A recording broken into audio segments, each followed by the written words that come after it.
ప్రధానంగా మీరు గమనిస్తున్న న్యూరలాజికల్ సమస్యలు ఏంటి ఆ పేషెంట్స్లో, ఈ జీబీఎస్ వచ్చిన పేషెంట్స్లో మీరు ట్రీట్మెంట్ అందిస్తున్నారు కదా? ప్రస్తుతానికి మన డిపార్ట్మెంట్లో అయితే 4 అడ్మిట్ అయి ఉన్నారండి ఈ జబ్బుతో. ఒకళ్ళు ఐసీయూలో ఉన్నారు, వెంటిలేటర్ పై ఉన్నారు, వాళ్ళు కూడా కోలుకుంటున్నారు. ఐవీఐజీ థెరపీ ఇస్తున్నాము.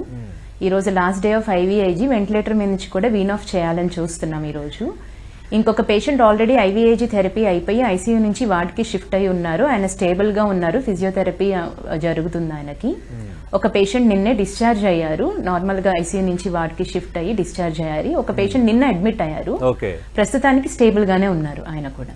అంటే ఇప్పుడు ఫిజియోథెరపీ గట్ట ఎందుకు అందిస్తున్నారు మేడం? అసలు వచ్చిన తర్వాత మనిషి ఎలా అయిపోతున్నారు?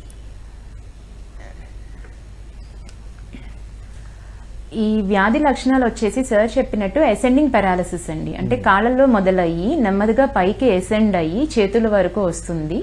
ఇది జనరల్గా మనకి 4 నుంచి 5 రోజులు తీసుకుంటుందండి, ఒక్కొక్కసారి అప్ టు 10 days కూడా.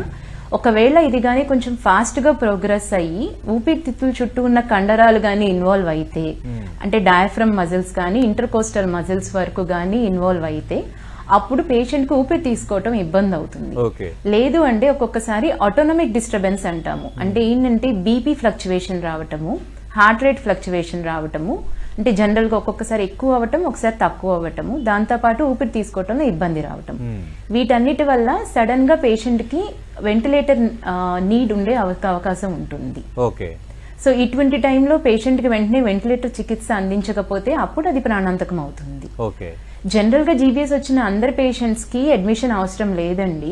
80% వాళ్ళంతట వాళ్లే కోలుకుంటారు. ఒక 20% మందికి మాత్రమే కొంచెం సివియర్ గా వస్తుంది.